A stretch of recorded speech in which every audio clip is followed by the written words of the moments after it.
l'étape du fils ou encore l'étape de la maturité. Ça, c'est l'un des éléments où on commence à entrer dans la grandeur. Éphésiens chapitre 4, à son verset 13. Écoutez attentivement. Jusqu'à ce que nous soyons tous parvenus à l'unité de la foi et à la connaissance du Fils de Dieu, à l'état de l'homme fait à la mesure et à la stature parfaite de Christ. Dieu veut que nous puissions atteindre l'étape de l'homme fait à la stature parfaite de Christ. Regardez, je vais prendre le livre de Hébreux. Hébreux 5, verset 14. Je lis au nom de Jésus-Christ. Mais la nourriture solide est pour les hommes faits, pour ceux dont le jugement est exercé par l'usage à discerner ce qui est bien de ce qui est mal. Nous rentrons maintenant dans cette grande dimension des fils. Vous voyez dans le texte que nous venons de lire, la Bible dit les fils, les hommes matures. Parce que quand on parle d'homme fait, c'est un homme mature. Les hommes matures ont une capacité à discerner ce qui est de Dieu et ce qui ne l'est pas. Quand tu vois quelqu'un qui n'est pas dans les discours de la persuasion, 1 Corinthiens chapitre 1 nous parle des discours persuasifs de la sagesse humaine. Quand un homme n'est plus dans cette dimension, et vous voyez un homme qui est dans la dimension assez calme, il est posé, il est tranquille, il n'est pas dans la discussion, c'est-à-dire qu'il n'est pas dans les disputes inutiles, il est quelqu'un de réfléchi. Avant de prendre une décision, il va te dire non, on va prier Dieu d'abord, prions un peu d'abord. C'est quelqu'un qui prend son temps avec Dieu, et quand il est avec toi et dans la présence de Dieu, tu vois que c'est quelqu'un qui soupire vraiment après Dieu, c'est quelqu'un qui cherche Dieu. Il ne cherche pas sa propre volonté, il cherche la volonté parfaite de Dieu, il cherche l'unité du corps de Christ. Il entre maintenant dans la dimension de la maturité, l'étape des fils. C'est un homme mature. La Bible dit c'est un homme fait. L'étape de la maturité est très importante pour un enfant de Dieu. Vous devez atteindre l'étape de la maturité. Vous devez chercher cela. Vous ne devez pas être loin de la maturité spirituelle. Vous devez décider d'être mature. C'est un choix. Si quelqu'un ne décide pas d'être mature, tu peux vivre des revers sur la vie. Tu peux te retrouver en train de vivre ce que tu n'as pas envie de vivre. Tu dois être mature. Et l'une des capacités de l'homme mature, la Bible dit au verset 14, mais la nourriture solide est pour eux. L'homme mature n'est pas du style à dire ah non vraiment la prédication de l'homme de Dieu est trop dure. Non. L'homme mature m'a dit que la nourriture de l'homme de Dieu est dure, il accepte. La Bible dit clairement que Jésus-Christ a commencé à parler à ses disciples. Il a dit mangez ma chair, buvez mon sang. Et tous sont partis. Et tous m'ont abandonné. C'est en cela qu'il a posé la question à Pierre, mais vous ne partez pas. Pierre a dit à qui irions-nous? Tu as les paroles de la vie. À qui irions-nous? Vous savez, dans la vie d'un enfant de Dieu, forcément il y a des gens qui vont vous quitter. Il y a des personnes qui partiront. Le départ ne m'intéresse même pas moi personnellement. Quand quelqu'un me dit papa, je quitte l'église parce que la seule chose qui vient dans mon esprit, j'ai envie de prendre ses bagages et l'aider à partir. Parce que moi je suis dans une étape de maturité. Je n'ai pas le temps pour des futilités. Tu veux partir parce que quelqu'un t'a critiqué, parce que tu ne te sens pas à l'aise. Moi je t'accompagne à partir. Je t'aide même. Si je te parle une fois, deux fois, tu ne veux pas écouter, je t'aide à partir. L'homme mature connaît la grâce qui est sur sa vie. Il connaît l'onction qui est sur sa vie. Et il sait qu'il est un train. Celui qui veut entrer, il entre et puis on avance. Celui qui veut descendre, on l'aide à descendre. C'est tout. Quand vous prenez le train SNCF et que vous voulez partir en Suisse, en Belgique, vous partez quelque part. Il y a des arrêts. Et quand les arrêts se manifestent, celui qui veut descendre, il descend.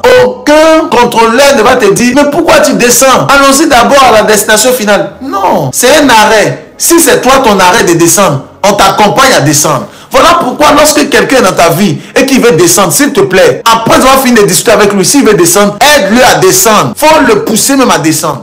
Si tu le gardes dans le train, il va te détruire. L'homme mature juge de tout. L'homme mature a une capacité à pouvoir regarder les gens comme la folie. L'homme mature ne juge pas des personnes. L'homme mature discerne les choses. L'homme mature n'a pas le temps pour discuter. Il n'a pas le temps pour les problèmes. L'homme mature s'occupe des affaires du Père. Tu n'as même pas encore fini de gagner tous les âmes du Seigneur, mais tu es en train de discuter. Tu n'as pas le temps, frère. L'homme mature n'a pas le temps de se mettre sur les réseaux sociaux pour insulter un pasteur. L'homme mature n'a pas le temps pour ça. Voilà pourquoi tous les hommes de Dieu qui font ça, je suis souvent étonné. Je me demande, mais c'est quel Saint-Esprit qui est en lui? Même si on t'a insulté, ton père, ta mère, tes frères, tes soeurs, tes cousins, frère, laisse tomber. Tu es trop concentré sur ton objectif. Tu n'as pas le temps pour ça. Je me suis rendu compte que toutes les personnes qui répondent souvent veulent se justifier. Ils veulent souvent avoir une notoriété. Ou encore, que dis-je? Ils veulent souvent attirer vers eux ce qu'on appelle le buzz, ce qui est mauvais. Je vous dis la vérité. L'homme mature n'a pas besoin d'entrer dans les discours. L'homme mature regarde des personnes parler mal de lui comme de la folie. Voilà pourquoi souvent mes fils viennent dire ah papa, il y a une dame là qui m'a parlé mal. Je ne sais même pas pourquoi elle me parle. J'ai dit mais si elle t'a parlé mal, c'est que c'est parce que tu existes. Celui qui n'existe pas, on n'a même pas d'égard pour lui. Donc laisse tomber. On dit le chien aboie, la caravane passe. L'homme mature